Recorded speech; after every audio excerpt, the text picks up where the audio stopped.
Dick was a gay love story. That'll start us off. Hello, everyone. I'm Cory, And I'm Isaac. and we're here to talk about movies. Yeah. We need to figure out like a smooth transition Yeah. off of that because I feel like we always just don't know what to say after the intro. Today, we're talking about The Lighthouse, which we saw last night. It just came to theaters over here in Seattle. Yeah, we're on this so fast, like a lion hunting a gazelle. The Lighthouse just came out. I mean, it well, really didn't, but... Yeah, it didn't. But I think the initial wide release was last week, but it didn't come anywhere in Seattle Yeah. until this weekend. So we're getting And- on it as fast as possible. AFAP, as fast as possible. Yes. Hopefully this is right in there with the in vogue conversation. Mm-hmm. For those who haven't seen it, The Lighthouse is a horror-ish film made Interestingly, by...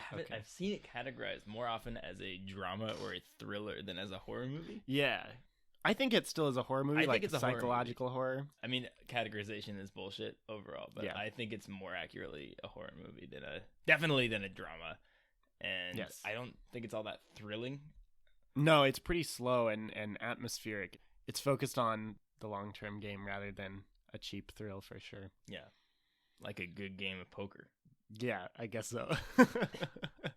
So- Anyway, this movie is made by Robert Eggers, who also made the film The Witch. This is his second full-length movie, I believe. It is. If you haven't listened to our podcast on 2010's horror from a couple of weeks ago, we talk a bit about The Witch in that one. Good And one. it's also featured in our 20 essential horror films of the decade list, which you can find on our blog. So before we go any further, we'll just briefly plug that. Our blog is aboutmoviesci.wordpress.com. So please head over there and give us a follow. Mhm. You can also follow our podcast directly on the link to our podcast site Yes, from it's at there. the Podbean link. So please give us a follow, a subscribe. You know, every click counts. Yes, and like on Facebook, Instagram, Right. Twitter. About Movies What do they CI have? on all What do social they- media. What do they have on Twitter? What's it called? Follow. It's follow on Twitter. Well, like Yeah. a like. What's a like called? It's still called the like. It's still called like. pretty okay. sure. Retweet. You can retweet Yeah, you us can even. retweet us. I Yeah. think we've had one retweet in our entire existence. Yeah, Twitter's definitely our weakest platform right now. We have like sub 20 followers, I think. That's okay. We're blowing up on Insta. True. For sure. True. We're up at almost 200 there. So Yeah. thanks to everyone who's following us on our social media platforms. Yes. Especially Robert Pattinson. Thank you for all of your support in this time. It's Yes. been very helpful. And mom. And dad. Yes, of course. Thank you. Yes, mom and dad. Dad, Willem Dafoe. Anyway, so this movie stars Robert Pattinson, Willem Dafoe. In Oh, coincidentally, it's Yes, so funny I that know. you just brought Strange. them up. It is about two lighthouse keepers. Well, actually, I think Willem Dafoe's character would very swiftly correct you. It's about one lighthouse keeper and one lighthouse keeper's Okay. assistant. You're just trying to really dive deep into this, aren't you? Yeah, I like guess. it. I'm just Um, immersing myself in the era, just like Robert Eggers. That's true. wants us So to- yeah, a big feature of the two Robert Eggers films that we're going to talk about for sure is his immersion into these worlds. So The Witch, if you haven't seen it, you should definitely watch it because it's good. Dives you deep into the Puritan New England, deep in the forest, an exiled family in this old American 1630s. yeah, I think. 1630s to be exact, where the language is far removed from where it is today, even though it's still English. Mhm. It's a dialect of early modern English, and Yeah. it is really esoteric. And yet, surprisingly well executed in modern cinema. It feels like to us. Maybe, you know, if you plop down a Puritan in front of that movie, they would have thought that everyone was talking like idiots. But Well, yeah. as far as someone not familiar with early modern English, it totally sells the era. Yeah, I wonder what Herman Melville would think of The Lighthouse. They even reference Captain Ahab in the movie. The dialogue of Willem Dafoe is straight out of Moby Dick. Hmm. Yeah, at one point, there's a great moment where Robert Pattinson's character says to Willem Dafoe's character, "Stop acting like you're Captain Ahab. Yeah. Stop putting on this act. It's bullshit." Yeah, It's yeah. kind of this comedic moment of self-awareness where the screenwriters, who are Robert Eggers and his brother Max, seem to be aware of the fact that they are copying a lot of aesthetic mm-hmm. aspects of of classical literature. Yeah. Of that era. Yeah, it's odd. It seems like it is very immersed in the world. It's utilizing the terminology and the colloquialisms of the speech at the time and drawing directly out of the very poetic writings of American authors at the time. And this time would be East Coast 1800s. On Wikipedia, it says late 1800s for this movie. You can kind of feel the world on the cusp of the Industrial Revolution, but these two men are at this lighthouse completely isolated from the modern world and very far removed from it. And continuing off of that, even though it's very immersed in this world with the language and the visuals, at the same time we get this self-awareness that Isaac was hinting at, where Robert Pattinson calls Willem Dafoe a fake Captain Ahab, basically. And there's this occasional moment of coming out and seeing the falseness of Willem Dafoe's character, and it's unusually updated, or at least unusually resonant for a setting so meticulously crafted. Mm-hmm. Another aspect of that explicit presentation of the artifice of the setting are the seagulls, which are at multiple points in the movie. Margaret, sitting next to me, said they look like the SpongeBob seagulls. Yeah, I saw that too. There's a lot of like classic cinema elements where it seems like there's some like fake things, puppetry. Yeah. Which goes alongside the whole silent film aesthetic. The aspect ratio of the movie is where basically it just looks like the sides are cut off. Yeah. Hey. Yeah. Which at first I was a little bit disappointed that we weren't going to get that full screen, on all sides of you experience, because I really appreciated the aesthetic elements of this movie and I kind of wanted to be bathed in them. But at the same time, the aesthetic is lent really well to this film because of how completely it buys into that whole throwback. It feels like Robert Eggers is kind of making a silent film from the 1920s, but it's not a silent film. Yeah. And it's not from the 1920s. Yeah. And it's shot in black and white. And yes, it's beautiful, bringing out the dullness that can happen during the fog and the storm. That kind of wash of non-color that comes out lends really well to the film when at a couple points there are a very nice contrast of white and black, right? Mm-hmm. The lighthouse especially, where it's dark underneath and just all white at the top. Yeah.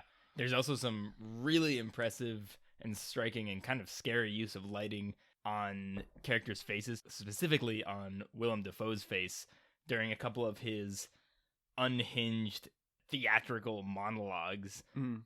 His face is lit in a way that Ben, our special guest from a couple weeks ago, if you listened to our Joker episode, commented on as being almost skeletal, just because of the shadows on his face.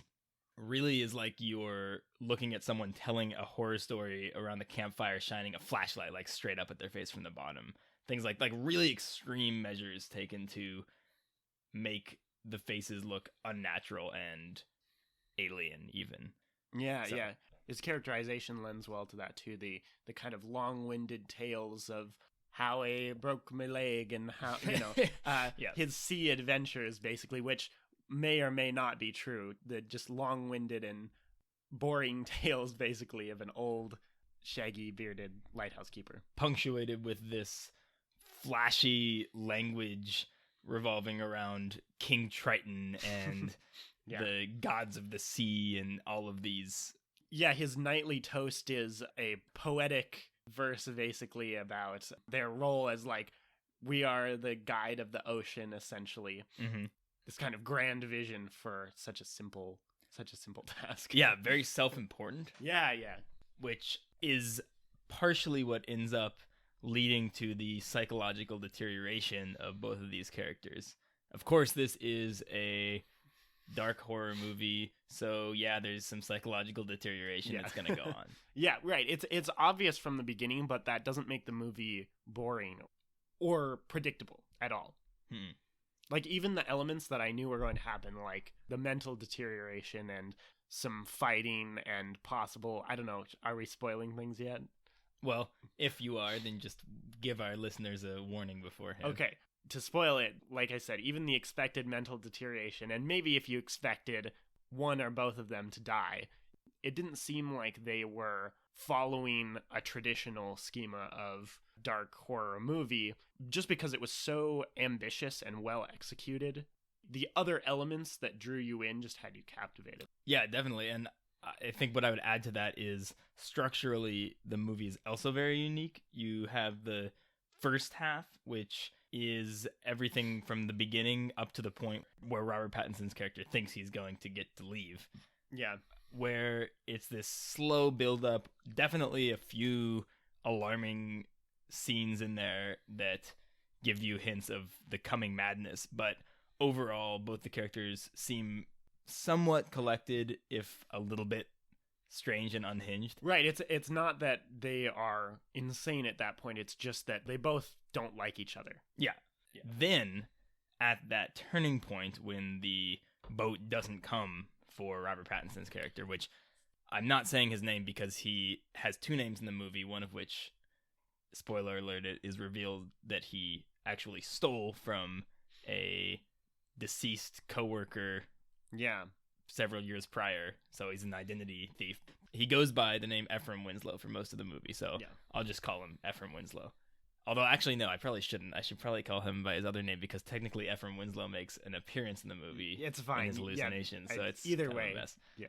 We can just call him Robert Pattinson. We'll just call him Robert Pattinson. Yeah, ignore all of that.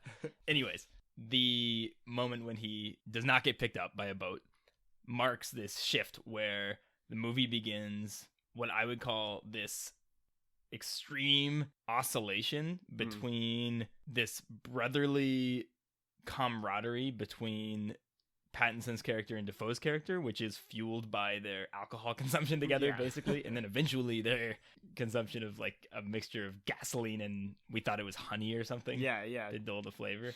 So they basically just get fucked up together. I liked what you said, how really the only semblance of friendship between them comes when they are drunk and feeling the love. Especially in the second half, it becomes obvious, that element, because they are just jarring contrasts between their joyous, jovial, drunk times together and the brutality of the storm that they're enduring, the time that they're spending together, which both of them are becoming increasingly more hating of each other.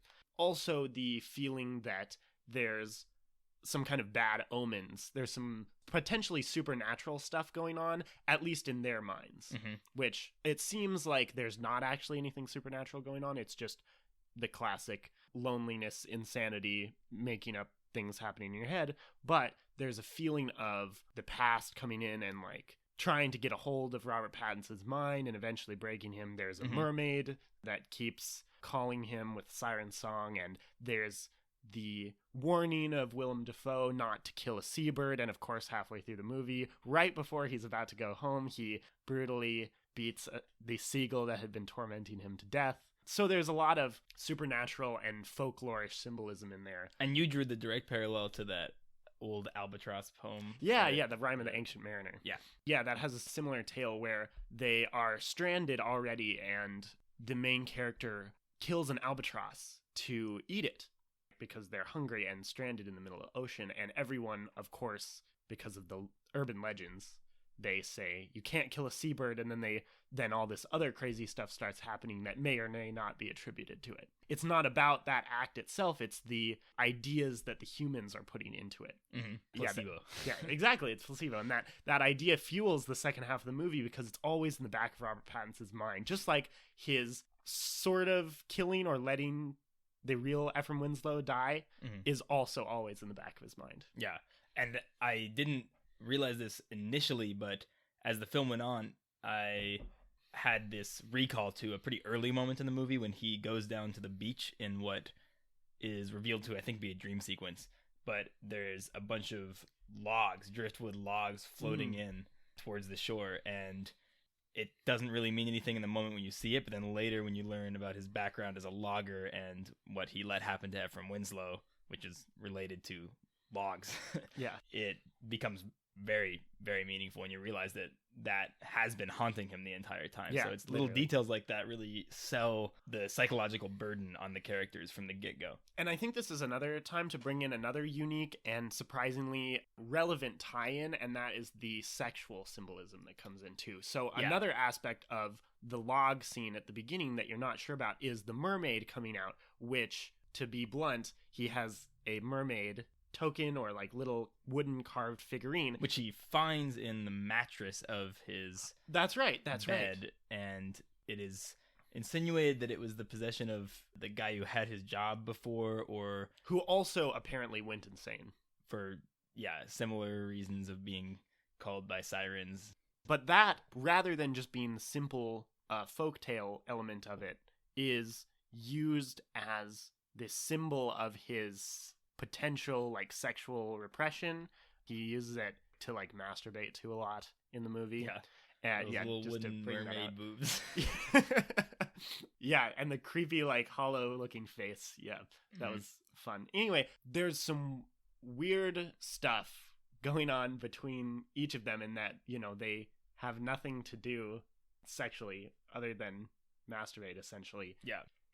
It continually is showing Willem Dafoe, who is keeping the top of the lighthouse to himself. Partially that drives Robert Pattinson insane also. It shows him multiple times, Willem Dafoe, in the top, probably also masturbating. Well, naked, right? Yeah, naked. And there's some weird like tentacles and stuff up there in Robert Pattinson's mind, like he's seen some kind of I don't know exactly what that part means, but I think that maybe that part of it is tied to his paranoia, because he ends up near the climax seeing, you know, Willem Dafoe's character combined with like a King of the Sea type figure, tentacle monster thing.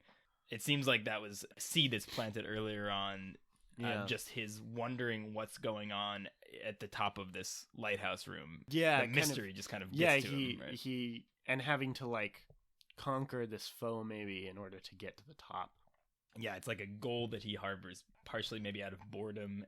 But anyway, I want to stick on the sexual thing because there's a lot of interesting sex stuff going on. We don't know exactly what to make of it, but there's clearly plenty there to tease out. What do you have to say? Probably the most single striking moment for me in terms of the sexual undertones or overtones was one sequence. It was a sort of montage-y type scene where Robert Pattinson is masturbating, and I'm glad we said that sentence in a podcast. Robert Pattinson is masturbating. Multiple times. Yeah. Who would have thought? With Twilight Saga, Breaking Dawn, now he's a scruffy, mustachioed man. Yeah. Anyway, there's one scene where he's masturbating, and it is intercut with a long shot of the lighthouse spinning like upside down and then right side up again. That drew some serious attention for me to the phallic symbolism of the lighthouse, and even made me wonder whether the film is called The Lighthouse and like centered around a lighthouse specifically for like the phallic symbolism that it provides. There's like, certainly may some as well just be called the penis. Yeah. There's certainly some connection between the two of them. It's unclear exactly what feelings they are having towards each other. There's two scenes in particular, two like heated moments where they nearly kiss. Yeah. And one of them is Pattinson in a Dafoe. moment of like jovial drunkenness, and the other is in a moment of heated battle that soon results in Willem Dafoe's death, or his beating, excuse me. Yeah. This tie-in I don't think is original, because I've also heard the relationship between Ishmael and Queequeg in Moby Dick as a parallel to like a repressed homosexual relationship, and the way that he like talks about it when Queequeg dies. So maybe some homage similar. being paid to that. Yeah, it could be, and it could also be that just the situation where you are not seeing a woman for months on end leads to this propulsion to have sex with something. And I don't even know, they're maybe feeling some kind of connection because of the drunkenness, right? Yeah. And there's something hidden in both of them that is coming out at that moment, right? Because when you're drunk, you feel less, what's the word? Inhibited. Inhibited, right. You feel less inhibited. And so something there is clearly coming out In Moby Dick, it's more clear that they truly did have a friendship, but in this case, I'm not sure exactly what they're trying to tease out, other than that there is something there that caused those moments. I don't know if there's anything specific between these two characters that, Right, like, exactly. I don't think we're supposed to think that they've secretly fallen in love with each other, but I think that Yeah, it goes hand in definitely hand with what you just said. The only moments of camaraderie they share are the substance-fueled ones, and also they're both enormously sexually repressed, which we see throughout the entire film. And so you take those two things and mash them together, and the sole point of human contact that they both achieve while they're staying at this lighthouse becomes somewhat sexual for both of them. It makes sense. They don't have any attraction for sure, but there's something being created through that mix of factors that you were talking about. It's complicated stuff. It is, yeah. There's a lot going on. Oh, and also, while we're on the sex topic, we get a close-up shot of a mermaid vagina, which is a very shocking image that comes out of nowhere during one of the striking montage sequences. And that's my segue into this really cool montage that is one of the high points, or at least it was one of the high points of the film for me. The montage scene where Pattinson reels the head up in the basket. Yeah, that was a clear moment of true insanity for him. Yeah, and it's some of the most intense hallucinations that we see him have over the course of the film. It's when he pictures himself having sex with the mermaid. It's one of the big, I think, breaking point moments in the movie. And it's one of the moments where, to take it all the way back to a topic that I brought up 15 minutes ago, we see the other side of that oscillation that occurs during the second half of the movie, with the first side being the drunken camaraderie of the two main characters, and the other extreme being this intense, visceral depiction of insanity and psychological turmoil. The movie bounces between those two poles with almost no transition between them whatsoever, and it does so consistently and many times throughout the entire second half of the movie, to the point where towards the tail end of the second half, you're almost expecting it. You've accepted the rhythm of the movie, and so every time some moment of camaraderie happens, it no longer carries the same kind of hope that maybe these two characters, their relationship will be reconciled, because you have already seen the destructive pattern occur so many times before.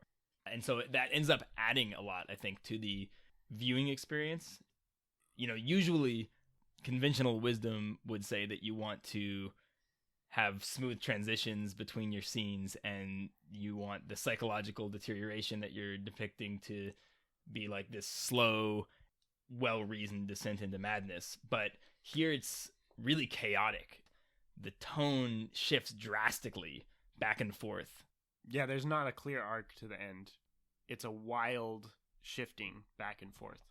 I liked what you said about the pattern, right? It's not that we've never seen this story happen before, or we've never heard this story happen before, because in essence, it's a classic urban folktale set in the late 1800s. Two men stuck together in isolation go insane, right? That is not unusual and not unexpected. It's all of these other elements that are able to be teased out, as well just the fact that everything kind of just fit together nicely. The performances, the direction, the filming, there was a clear vision there that was able to come together to make both an homage to classic tales in literature and a unique viewing experience. Mm-hmm. So the whole psychological deterioration of the characters culminates in the end in them very clearly turning against each other. Specifically, Pattinson's character ends up convinced that Defoe's character is off his rocker, basically, and Pattinson's character is also off his rocker. He tries to escape. He pulls this lifeboat out of a shed. Defoe smashes it with an axe and chases him into the lighthouse, then ends up blaming Pattinson's character for breaking the boat, which we just saw him destroy with we just saw Defoe destroy it with an axe. And that moment is one that we pinpointed as being an interesting blurring of identities, which turns out to be a consistent theme throughout the movie. Yeah. As was mentioned before, Pattinson's character reveals that he stole someone else's identity, and then Dafoe kind of leverages that knowledge to attempt to maybe further drive Pattinson's character down the hole of insanity. It's an important point to understand his manipulation there. And another point that was revealed similar to that was that despite Willem Dafoe's character continually bossing Robert Pattinson around, even long after, their supposed cutoff point, in reality, he had actually recommended in his captain's log to cut his pay entirely and blamed him for all of the things that were happening, right? He Right. charged him with saying assault and drunk on the job and things like that. Basically things that they had all been doing together already, and saying that it was all Robert Pattinson's fault and that he was basically just a shitty worker and not doing his job right. And when Robert Pattinson found that out, it once again furthered his mental deterioration. But at the same time, it was just an interesting revealing point of Willem Dafoe's manipulation, right? He clearly was some kind of compulsive liar, or at least wanted to chalk up his character to be something more than just an old, lonely lighthouse keeper. Yeah, and like you said, Pattinson catches him in a couple of different lies about how he got his stiff leg and his background as a seafarer. I think that Pattinson's character is the more you can very clearly see his arc, and he has the twist about his identity theft, but his whole psychological deterioration kind of makes some degree of sense within the movie. Defoe's character is a little more enigmatic, I think. We don't quite get a sense for what his motivations are or exactly how much he knows and how much of Pattinson's psychological deterioration he's responsible for. There's even an insinuation by Pattinson's character that he might have been involved with the disappearance of the guy who had the assistant job. Yeah, which is never cleared before. up. Even though we assume that he probably didn't, it never explicitly says. Right. It doesn't come down on it one way or the other by the end. And so we're left wondering exactly how much Defoe's character knows and what he was engineering from the get-go. Yeah, at least how aware he was of everything that was going on. Because one explanation is that he was not all there to begin with, right? He was already a little crazy. He did tell a story about, was it he or someone else that was stuck there for 7 months? It was someone else who was stuck in the Lighthouse for 7 months. So could have just been another tall tale, or that same effect has just kind of been slowly wearing on him and he already is a little psycho. Yeah, he's psycho enough at least to tell this terrifying story about being trapped at a lighthouse for 7 months to an already terrified coworker. And also not clearly explaining anything to him, especially at key moments when it seemed like Robert Pattinson was spiraling out of control, right? At one point he said, how long do you think we've been here? 5 weeks, 2 days. He never gave him a straight, clear answer on anything and just instead used his psychological deterioration to say the same word over and over again. He just kept using Robert Pattinson's craziness to get cheap, hard work out of him. Yeah. From the beginning, he's borderline abusive when it comes to ordering Pattinson's character around. By the end, it does feel like he is explicitly manipulative. And you get the sense, like you said, that he is also not healthy of mind. He goes up to the lighthouse every night and strips naked and definitely is up to some weird shit all of his own. Yeah. And I mean, anyone who is provoking a man who is that crazy at that point to be like, are you going to kill me? Are you going to kill me? Like that, basically saying that. And then he tries to kill him. Anyone of the right frame of mind would not be encouraging this man's drinking, encouraging his psychosis to spiral out of control. And it basically just seems like this is showing his character as just being bored and needing something to do. Yeah. Something interesting to do. It's almost like he's deriving some kind of twisted joy from toying with Pattinson. Mm-hmm. It's a little bit sadistic. Yeah. It's like he maybe assumes that he won't actually do anything, so he just keeps provoking him. Mm-hmm. And at the same time, letting things around him get out of control too, right? He gets blind drunk as well and lets the house fall apart with the flooding, right? And doesn't do or say anything about it. And they both seem to accept some degree of doom by the end of the movie. Yeah. Obviously, they're still fighting for survival, kind of. There is some element that's clear that he is aware of the manipulation that he's putting on Robert Pattinson, but at the same time, it's not clear exactly how aware he is of everything that's going on. Uh-huh. Okay, so by the end, the two characters are pitted basically against each other. They're kind of fighting for survival, but they're also kind of just fighting for access to the lighthouse, but the light as it is referred to by the characters for the entire movie, right? Defoe is like totally possessive of his right to be the sole keeper of the lighthouse, which Pattinson says multiple times is technically against the guidelines, the official lighthouse. They're supposed to trade off shifts. Willem Dafoe refuses to allow that on the and gives no grounds, explanation. Yeah, right? well, on the grounds that he is the lighthouse keeper, right, and the other dude is the assistant, so he has to do what Willem Dafoe says. Mm-hmm. It's interesting. He even criticized his past lighthouse keeper for saying that there was some, what was the word? Enchantment? Yeah, enchantment in the light. Yeah, and then basically believing that himself and not allowing Robert Pattinson to have it because of its power that it had over him, basically. So perhaps the insinuation is the past lighthouse keeper was so enchanted by the light that he decided he needed access to it, and Defoe was not willing to give that to him, so that maybe was the catalyst of whatever ended up driving the old dude insane, or it possibly speaks killing to him. the fact of not only being alone, stranded and alone, isolated in this place that you don't want to be, but also isolated in a place with someone you absolutely cannot stand. Yeah. And the effect that can have on someone. So what is the enchantment of the light? Like, what do you think that was about?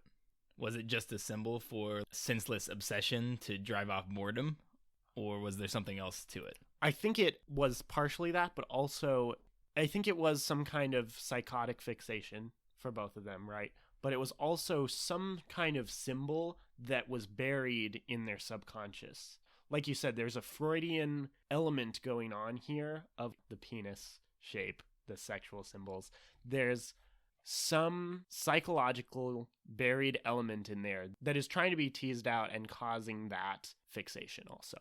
It's not just a random chance that they're picking the brightest, tallest, most unreachable thing as that goal. There's some kind of psychology going on here about all of these symbols being tied together and relating to trying to achieve that impossible goal, or having that impossible thing that they're holding. And we even see the lighthouse at the end. Robert Pattinson finally makes it up there after brutally murdering Willem Dafoe and climbing to the top covered in something, blood maybe. Yeah, I think it was blood, dirt, probably.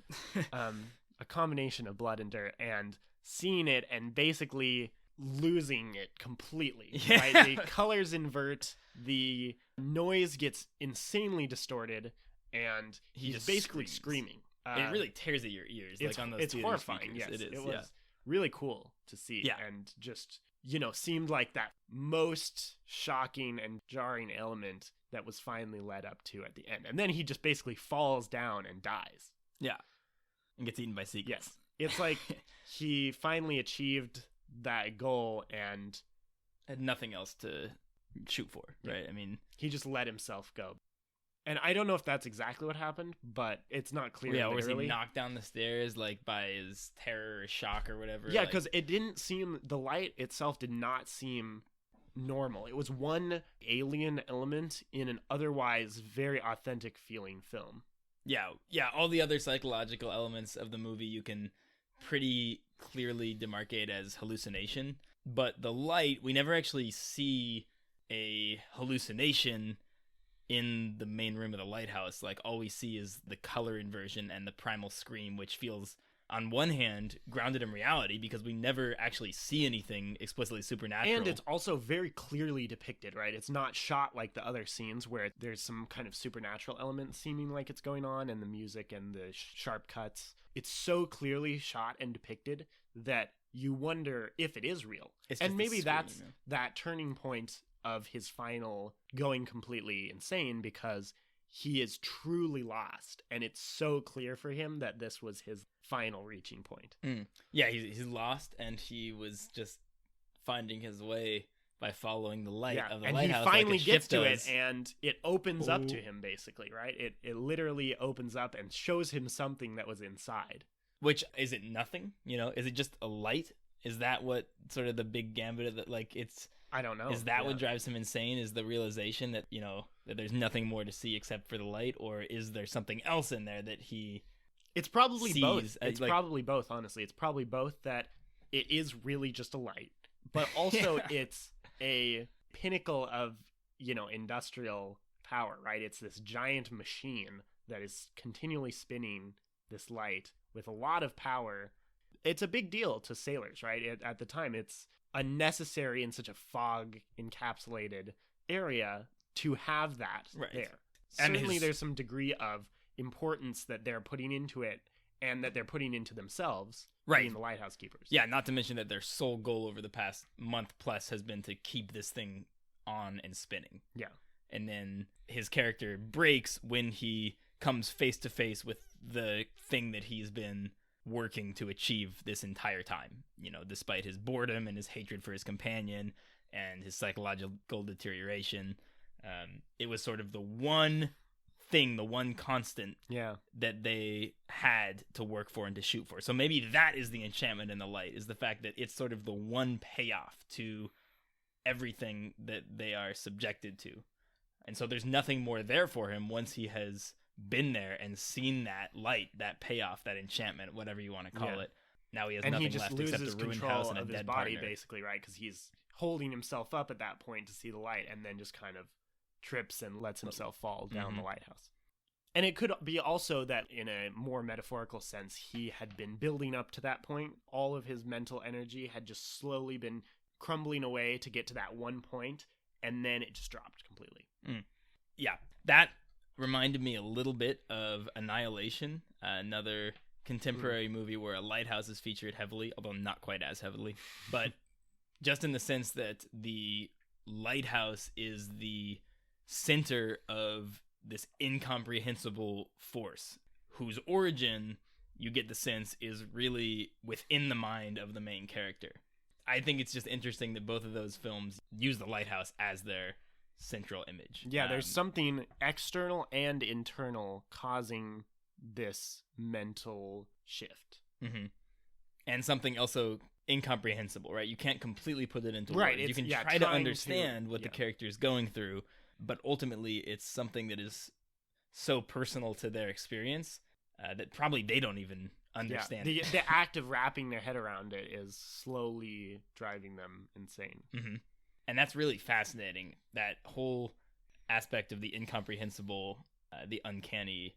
It's a form of cosmic horror, and here it's very surreally depicted. What were you going to say? And that's the plot of Moby Dick too, right? It's a guy psychotically fixed on catching and killing this whale.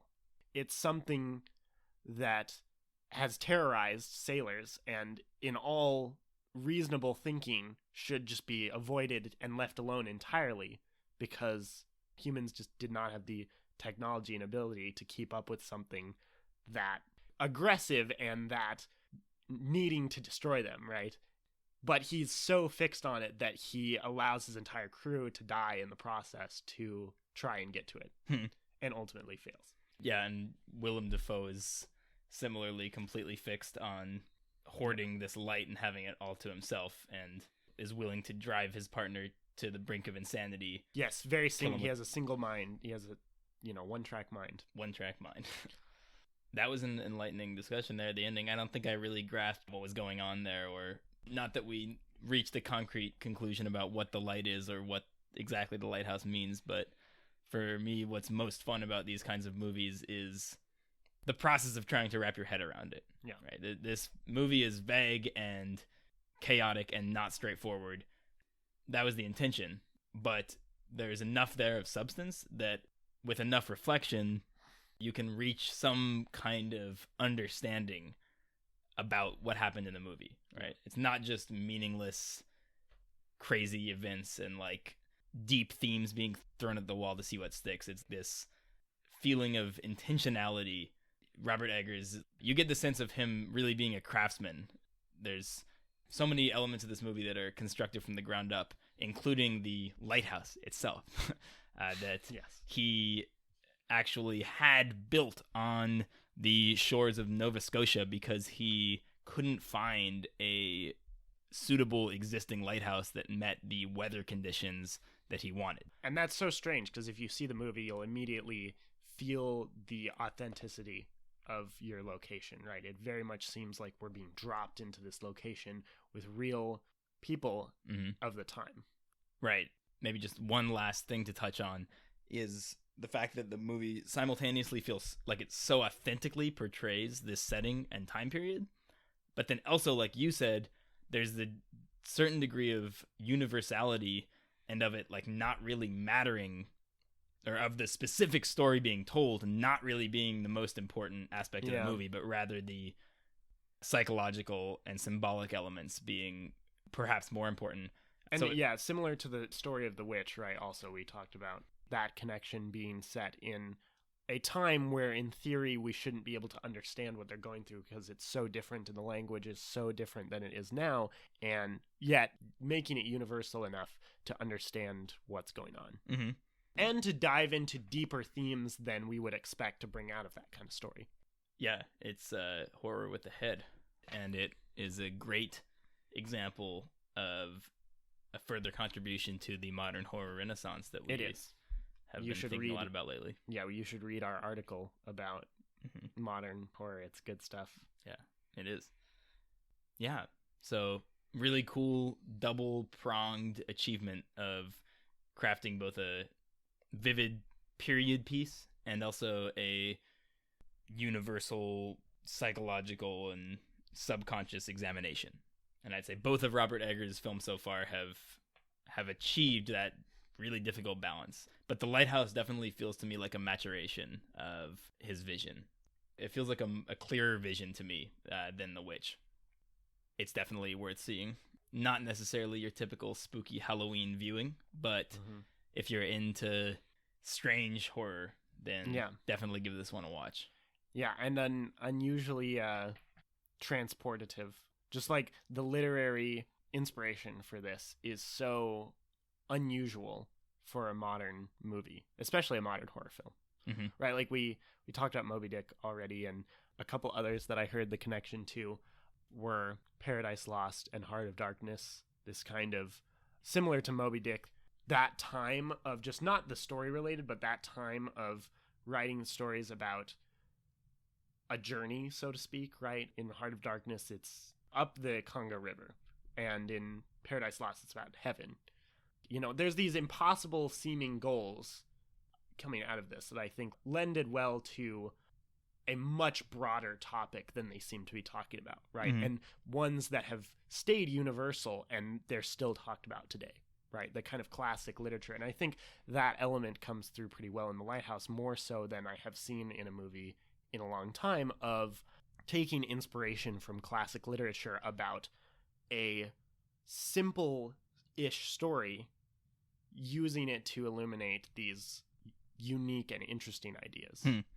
I like what you said before we started recording about wondering if this was just Robert and Max Eggers' chance to nerd out over some classic literature together as a pair of brothers. Max Eggers doesn't have even a Wikipedia page. I'm not sure if he has any screenwriting credits, but obviously he is well-read and a sharp dude to have crafted this story with his brother.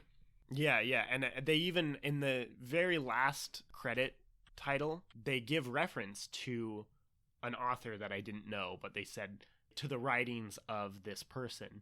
They're giving the credit away to classic writers of the time and to classic folktales of the time, right? They said some of it was drawn from the stories and biography, basically, of Herman Melville. So they're drawing this from maybe not necessarily real life, but they're drawing it from real storytelling, which is unusual for a modern film, I would say. Definitely. But a lot about this movie is unusual for a modern film. Yeah. but it also feels very modern. That's, I think, what's really interesting about both of Eggers' movies so far is that they have these antiquated elements in the language and especially in the Lighthouse, the aesthetics of it. But neither of them feels like a throwback movie. They're both sort of taking elements from the past, but reappropriating them in a film that you just get the sense could not have been made before now, right? This is a great example of a vital and completely unique vision from one of the most exciting up-and-coming voices in modern cinema. Yeah.